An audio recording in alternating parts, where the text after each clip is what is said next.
वो प्रोग्राम खास करके संवेदना जागृत करने के लिए है। इस प्रोग्राम में जो कुछ बातें आपको मैं कहने वाला हूं या बताने वाला हूं वो थोड़ी जरा गहन है। इसके लिए मगर घबराना नहीं, मैं सरल सीधे रास्ते से आपको ले जाऊंगा, गिराऊंगा नहीं। तो आज का मेरा विषय है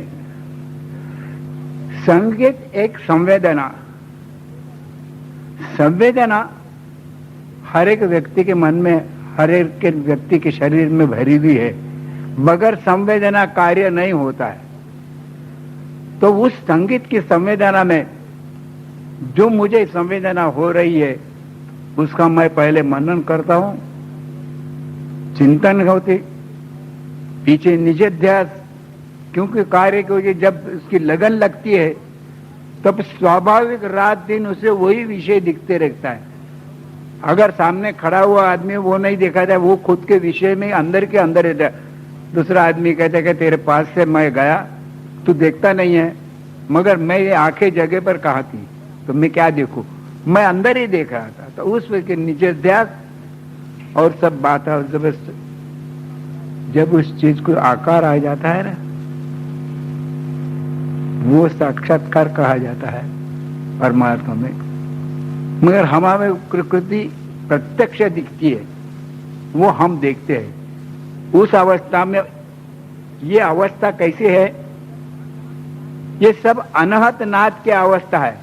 मनन चिंतन निजध्यास ये सब बातें सब अनहत नाद की है, और जिसमें आहत नाद होता है तो प्रथम ओंकार।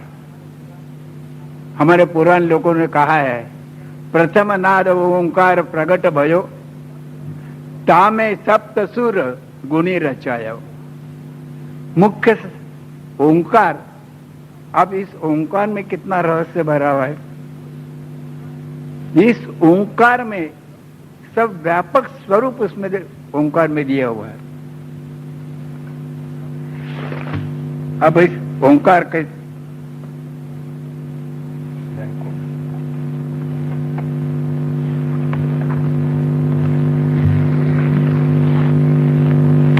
ये ओंकार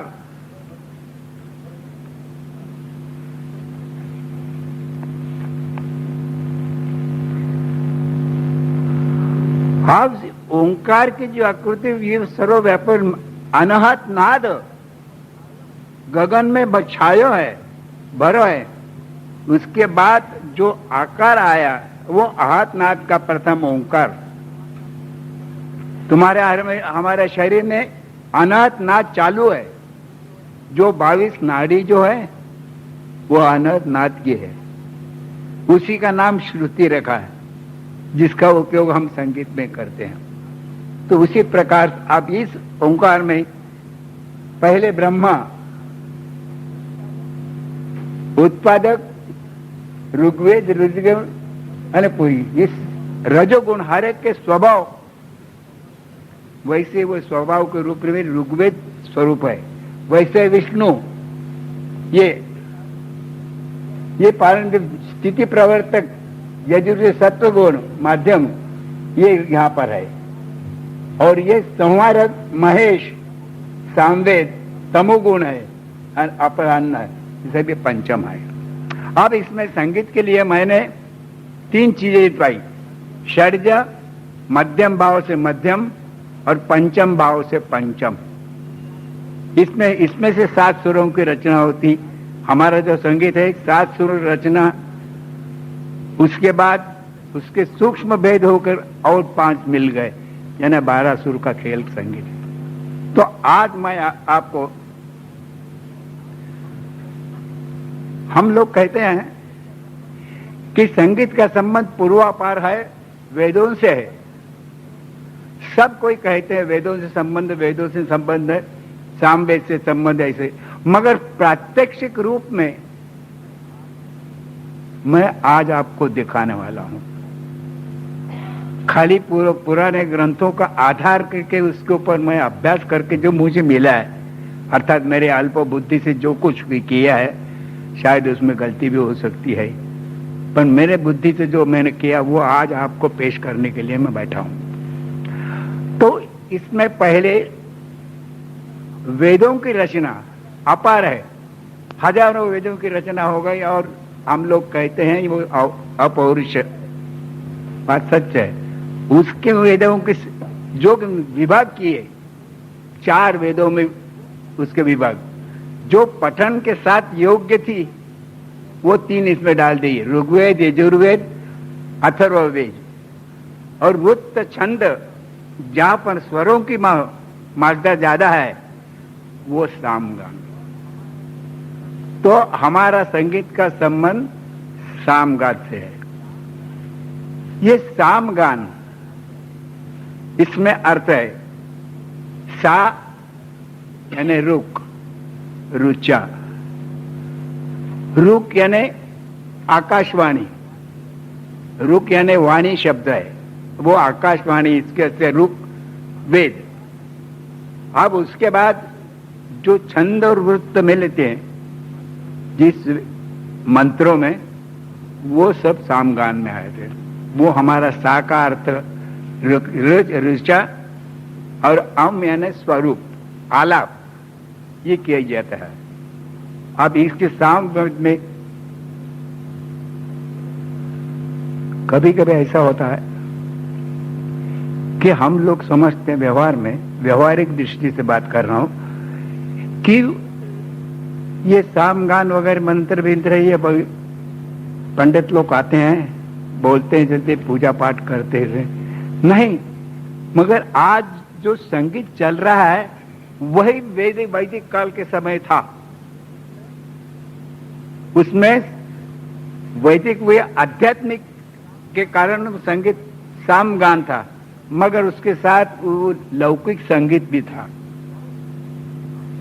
बहुत आगे गया हुआ संगीत था। जब मैंने ग्रंथों को देखा था तो मुझे यही आशंका आती थी कि वेदों से हम बात करते हैं मगर उसके साथ कुछ संदर्भ कुछ मिलता नहीं, मगर मुझे मिला और वो आज आपके सामने पेश कर रहा हूं। तो सामगान में सा स्वरूप, रूप स्वरों के, अब बाकी जो ऋग्वेद यजुर्वेद जो है ये पठन है।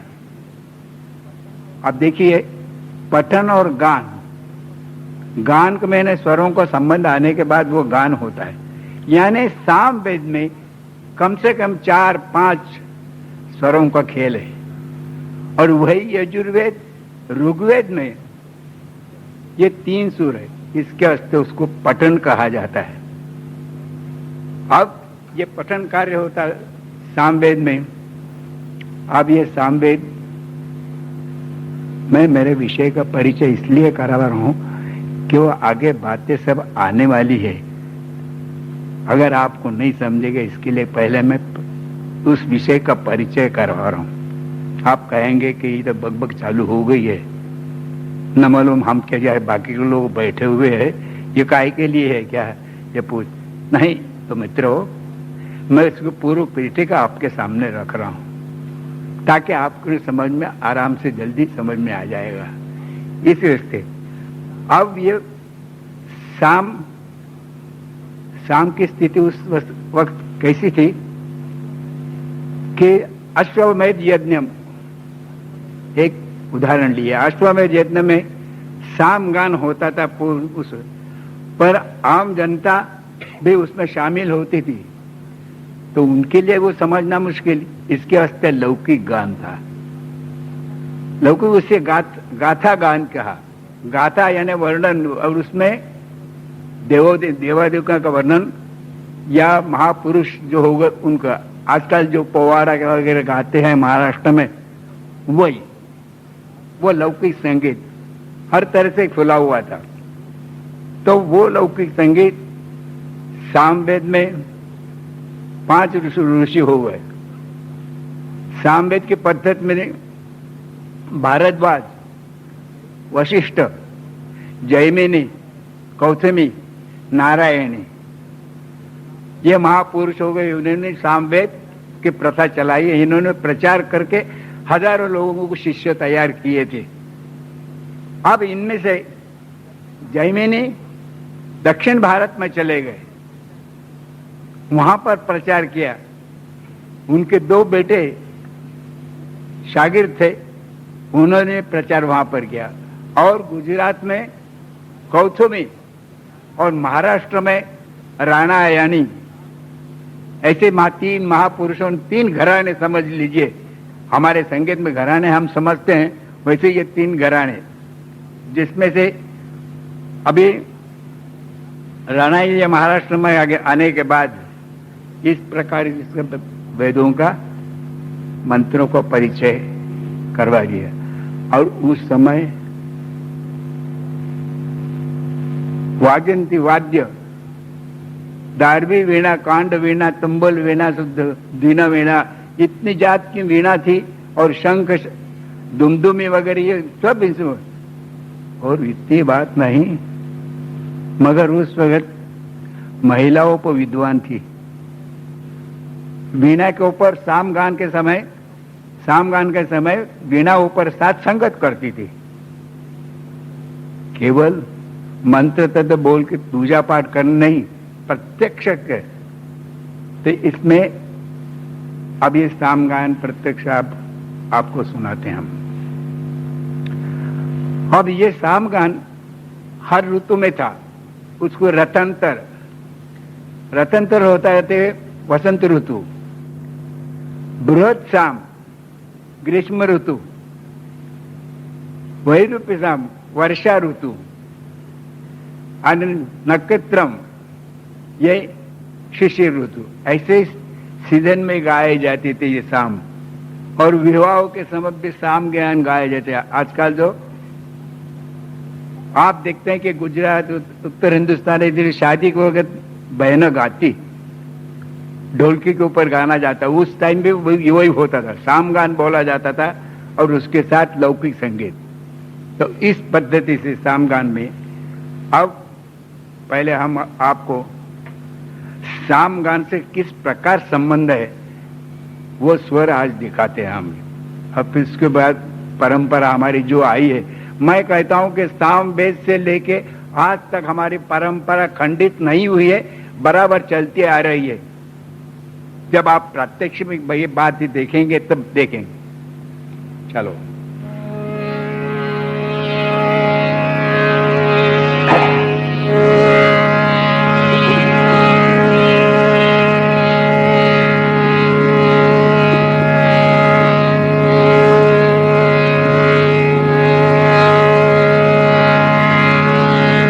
अब एक बात है, छह जाएगी। ये साम वैदिक समय स्वरों के पद्धति अलग थी, अवरोह अंग से चलते थे। यानी म ग रे सा ध नी अप, इस प्रकार वो अवरोह के कारण स्वर का साधन को, आजकल स्वर का साधन हमें पेटी है, पेटी के ऊपर हम, बाजे के ऊपर हम कहते हैं काली 4, पाली 2, सफेद 3, पंच, ये बातें करते। वहां सफेद काला कुछ नहीं था, वहां उस समय में वेणु था। यानी कृष्ण ने जो बजाई है उसको पहला मान मिलता है।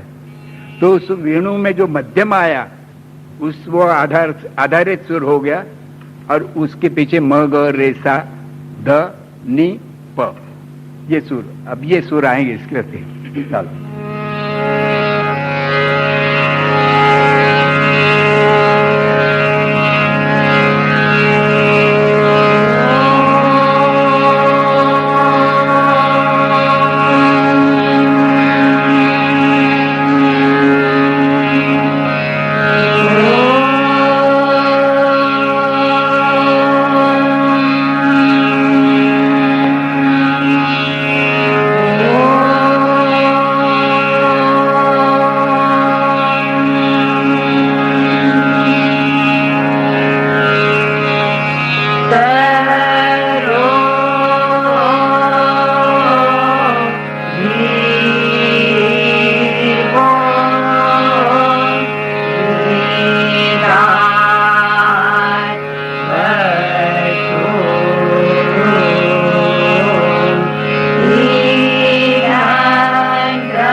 इस सामगान में आजकल हमारे संगीत में नोटेशन पद्धति थी, मगर उस समय पर नोटेशन पद्धति थी। अभी जो इन बच्चों ने जो गाया उसमें उंगली कर रही थी, मात्रा के लय के साथ स्वरों की निशानी थी। 1 मध्यम, 2 गंधार, 3 ऋषभ, ये 4 षड्ज, यहाँ पर दैवत और निषाद और ये कृष्ण पाशवा। ये नोटेशन पद्धति थी। उस पर साइन लिखे तो बराबर इन लोगों ने गाया वो। अब यही प्रथा ऋग्वेद में कम सुरों में गाया जाता था, तो उसको हम पठन कहते। शास्त्रकारों को पठन, मैंने खुद ने कहा था, शास्त्रकार कहते हैं पठन बोलना चाहिए।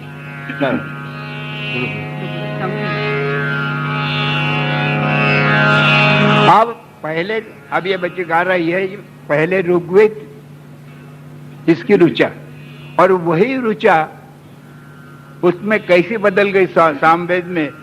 ऋचा वही है, मंत्र वही है, मगर शब्द इसमें अग्नेय वीतय, ऋग्वेद में अग्नेय वीतय है तो ओगनाय है, वो वीतय। यानी मेरे ख्याल से मैं ऐसा विचार करता हूं कि संगीत के जब स्वर के माध्यम से जब हम शब्द बोलते हैं ना, तो स्वाभाविक उसमें मिठास आने के लिए शब्दों को मरोड़ते हैं। वो भाषा शैली है। इसी को इस पर से बात मुझे याद आती है कि जो हमारे संगीत के लिए ब्रिज भाषा, मागधी, ये भाषा जो चुनी है, धन्य है वो लोग। क्योंकि चंद्र बोलो, चांद बोलो, चांद बोलो तो भी मिठास उसकी जाती नहीं है। मगर हम महाराष्ट्र में मराठी में चंद्र और चांद, चांद क्या करता, सरल बोला ना, सरल चंद्र शब्द। ये भाषा में जो मरोड़ संगीत के लिए ये अभ्यास करके जो लोगों ने किया हुआ, वैसे ही वो ओगनाई करते सामवेद में, क्योंकि स्वरों का माध्यम आया, वो स्वरों के माध्यम से वो मरोड़ स्वाभाविकता से वो आ गई है।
अब इसमें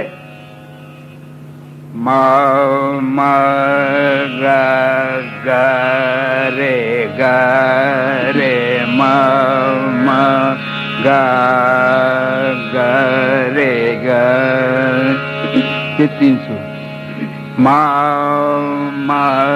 रे ग रे रे म ग रे गरे साधा, ये सामने आ गया इस सुरों की। अब एक बात है मित्रों कि जब हम मंत्र बोलते तो उसमें स्वर रचना, शब्दों की रचना थोड़ी होती है, क्योंकि उस बगैर ध्यान धारणा एक चित्त नहीं होता। इसका साधारण उदाहरण व्यवहार में हम देखें, जो परमार्थ के साधना करने के लिए उसकी किसी गुरु के पास जाते हैं तो वो गुरु मंत्र देता है, तो मंत्र थोड़े में रहता है, वो स्वाभाविक आवर्तन जितना जल्दी होता है ना, उतना नाद घूमते रहता है। जैसे जय राम जय राम जय जय राम श्री राम जय राम जय जय। एक तरह करना है, हमेशा हमेशा मंत्र थोड़ा हो तो वो गाना नहीं होता है। इसी दृष्टि से ये मंत्र जो है सामवेद, यजुर्वेद, ऋग्वेद जो मंत्र पठन ये थोड़े में इनके स्वरों का प्रभाव ज्यादा पड़ता है। इसका चलो आप शाम सुनिए।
अब इस प्रकार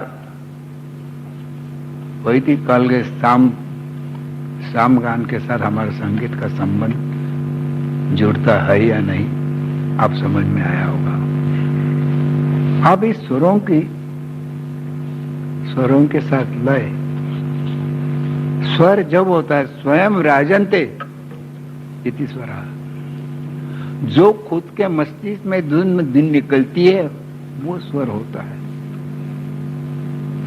तो इसी प्रकार अब ये सामगान पद्धति होती थी।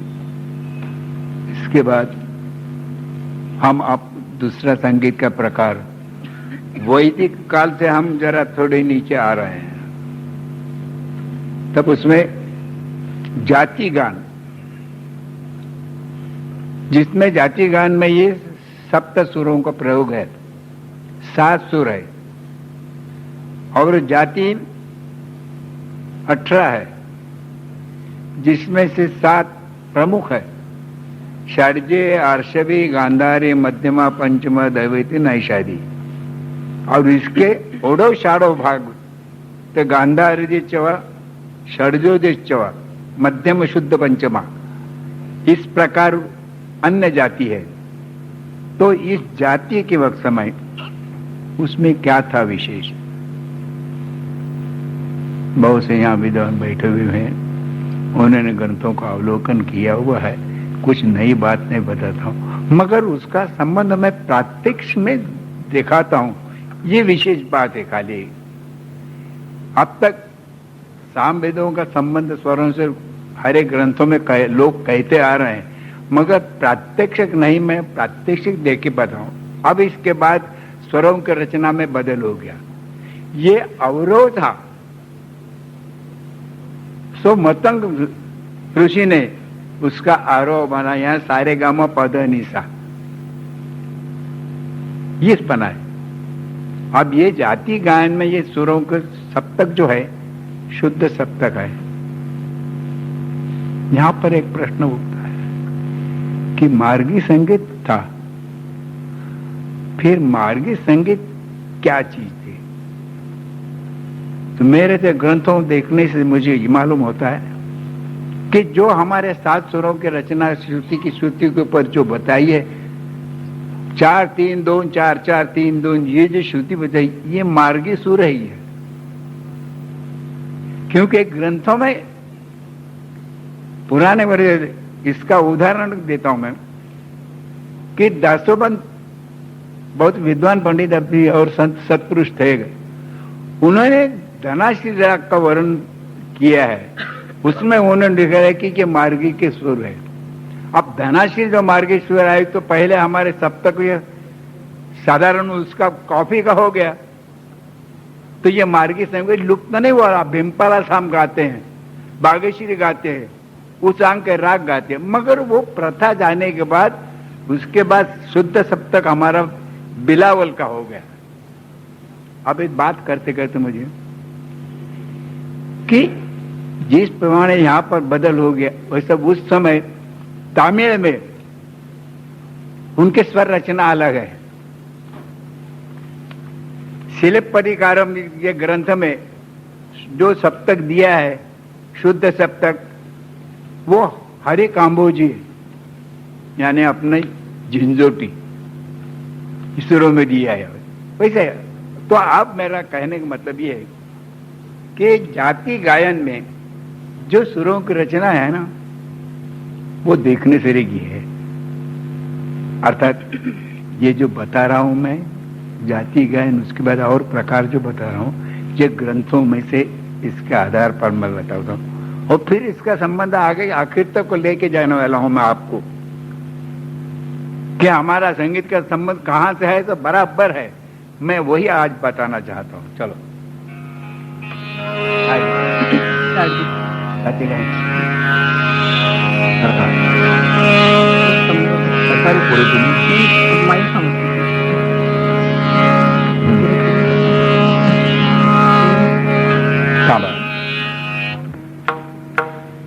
परन परन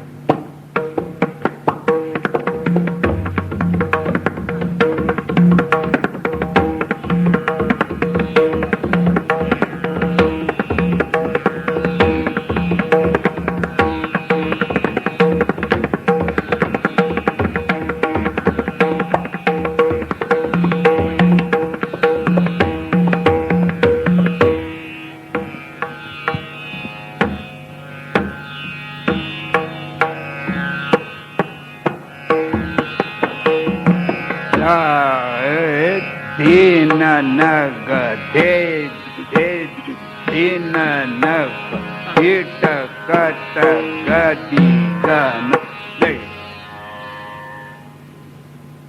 ये जाति गायन में पहले षाड्ज जाति बता रहा हूं मैं। ये षाड्ज जाति ये पंचपाणी ताल में है। पंचपाणी ताल इसी को दूसरा नाम है षट पिता पुत्रक, षट पिता पुत्रकम ये नाम है। तो अब ये पंचपाणी इसका झोल किस प्रकार हमारे जो आगे आने वाली बात है ना, उसके साथ जोड़ने वाला हूं मैं, अभी बताता नहीं कि वो कैसा है। अब इसके 12 मात्रा है, 12 मात्रा के हिसाब देखिए।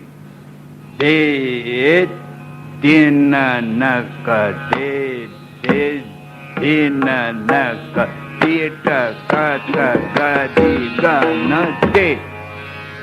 अब इसमें ये जाति गायन चल रहा है।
ये षाढ़्य जाति, मित्रों, ये सुनते हुए मुझे एक बात याद आती है, आपको वैसा दिखता होगा शायद, कि ये पाश्चात्य संगीत शैली की रचना मालूम होती है कि नहीं।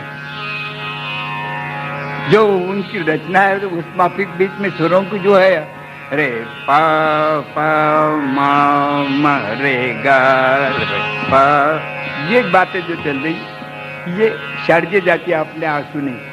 अब ये मारा मात्रा, तो जाति गायन में हमारे 11 12 हाथ मात्रे की है जाति गान, और 6 12 मात्रे की। तो इसका संबंध हमारा कितना स्वाभाविकता से आगे मिलता है वो अभी मैं बताता नहीं, आपको उस टाइम पर आने के बाद मैं बताऊंगा। अभी दूसरी जाति आर्षभे जाति, चंचुत पुट, हे धीन न कथित कत गदि गण थे, इन न कथित कत गदि गण दे।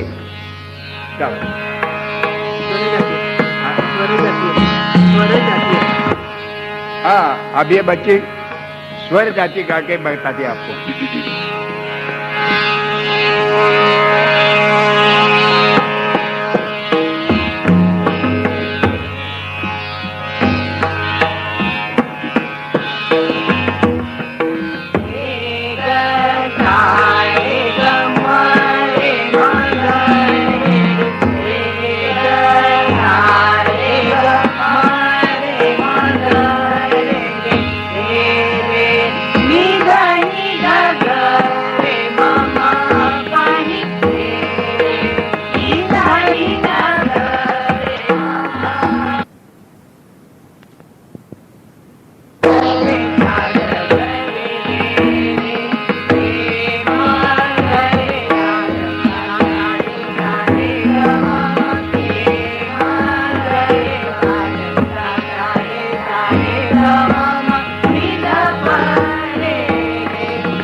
ये स्वर जाति हो गई।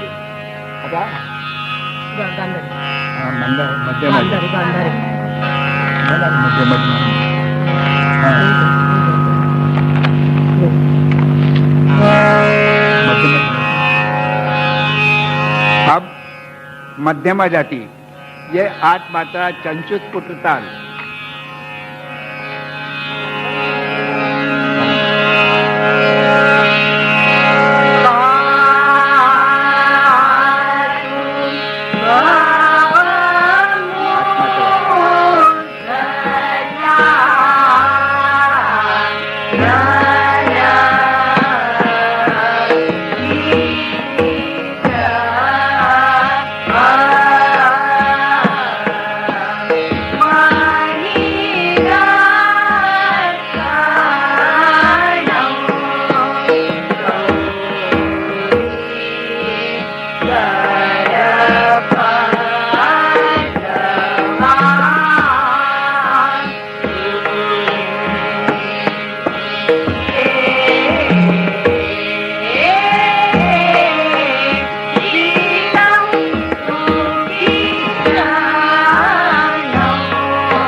अब ये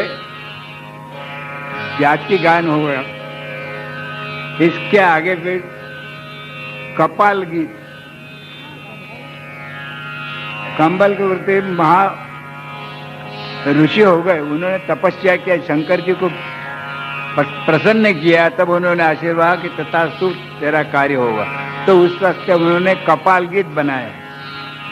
अब इस कपाल गीत में और जाति गायन में फर्क क्या है? जाति गायन में एक मात्रा का हिसाब और कपाल गीत ने थोड़ा सा लय का माध्यम से चमत्कार किया हुआ। अब ये भी पंचपाणी ताल में है, इसकी मात्रा 12 है, मगर हिसाब कैसा है कि 12 मात्रा के हिसाब देखिए। 1 2 1 2 3 4 1 2 3 4 5 6 7 8 1 2, यानी विलंबपद, मध्य लय और द्रुत लय। एक ही इसमें खाली देवम देवम रुद्रम वंदे इतना ही शब्द है। मेरे ख्याल से भरत मुनि ने किया हुआ है नाटक के प्रयोग के सब है। अब शारदीय जाति जब प्रवेश चले खत्म होता है उस वक्त वो ये गीत गाया गया है, और मध्यम गहरा जब मध्यम बीच में प्रवेश के वो वहां पर गाते गए। ये वैसे ही कपाल गीत उसमें से एक। हाँ चलो।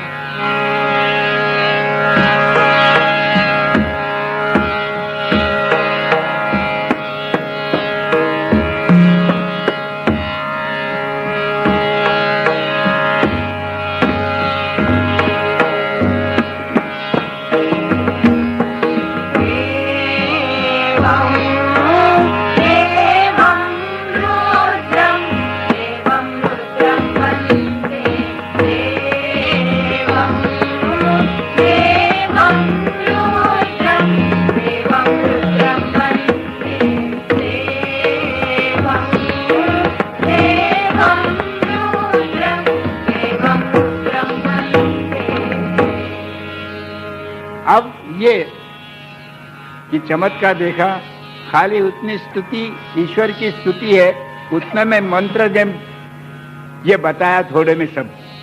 अब इसे मागधी ये गीति है। अब अर्ध मागधी, इसमें देवम रुद्रम शब्द फिर से रुद्रम बीच में रहे, वही सब शब्द लेकर आगे बढ़े। चलो।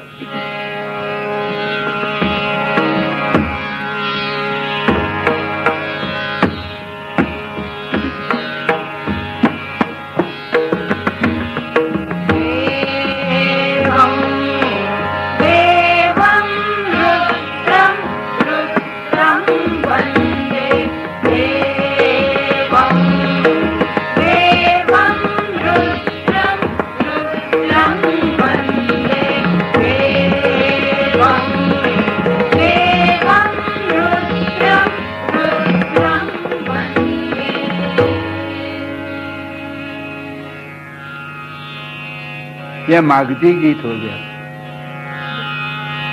अब यहां तक स्वरों को खेल और लय के माध्यम से आपने देखा कि उस जमाने में भी लय के माध्यम से हर एक चीज बताए। बगैर लय संगीत में आनंद कभी नहीं आ सकता है। शरीर में हर एक के शरीर में लय चल रही है और उसमें से संवाद तत्व तो निकलता जो है वो लय के माध्यम से, बगैर माध्यम लय के आनंद नहीं मिलता है। अब ये हमारे जाति गायन हो गया। अब इसको थोड़ा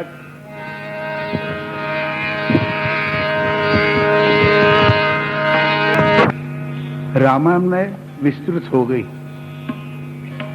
वाल्मीकि ऋषि के 2 शिष्य सब बातें जानते हैं, कुछ नई बातें नहीं है। लव कुश को तैयार किया उन्होंने, राम सभा में रामायण गीत गाया, मार्गी संगीत गाया।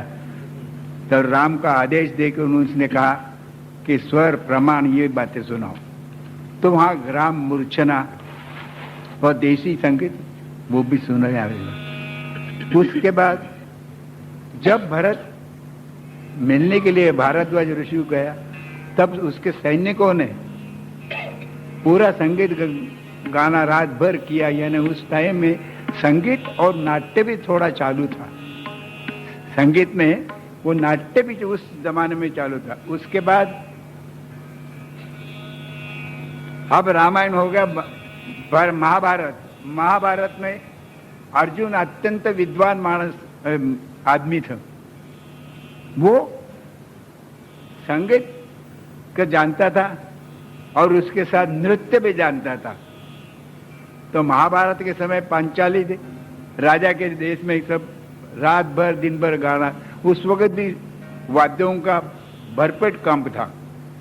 इस प्रकार द्रुपद राजा, इस प्रकार विराट राजा के सभा में जब अज्ञातवास में हमारे पांडव चले गए, जो अर्जुन ब्रह्मण्डा बन के राज सेवा करने की इच्छा प्रकट की, तब उसने अंतःपुर में राजा के बेटी को संगीत और नृत्य सिखाया। उससे जाते आगे हम बौद्ध काल, अब ये बुद्ध काल में बुद्ध विहार में गाने के लिए देवदासियों रखी जाती थी संगीत के प्रचार के लिए। और उस वक्त ऐसा नियम था कि संगीत केवल आध्यात्मिक विषय के लिए काम में लाया तो वो संगीत, बाकी संगीत, लौकिक संगीत निषेध था, ये निषेध था वो।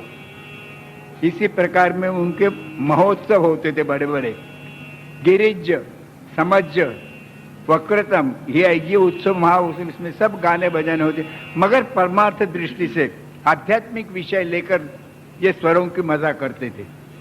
उसके बाद आगे जाके जैन काल, मैं सब ये इतिहास थोड़े थोड़े बता रहा हूं,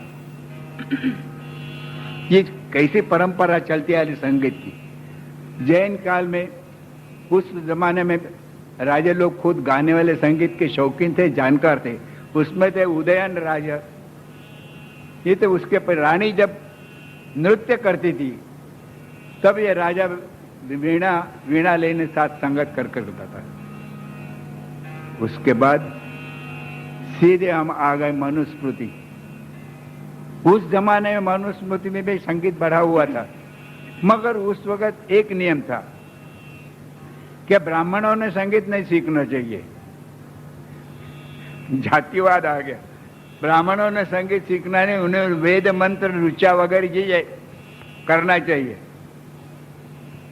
और उम्र के 36 साल तक पूरे गुरु ग्रह पर रहना, उस वक्त दूसरा संगीत सुनना भी नहीं, क्योंकि वो बिगड़ जाएगा। और उसके बाद गृहस्थाश्रम करने के बाद वो भी अध्ययन वेदों का ही करे, लौकिक संगीत नहीं, ऐसा निषेध था वहां पर। तो उसके बाद मनुस्मृति के असर पुराण में वायु पुराण, हरिवंश पुराण, मार्कंडेय पुराण,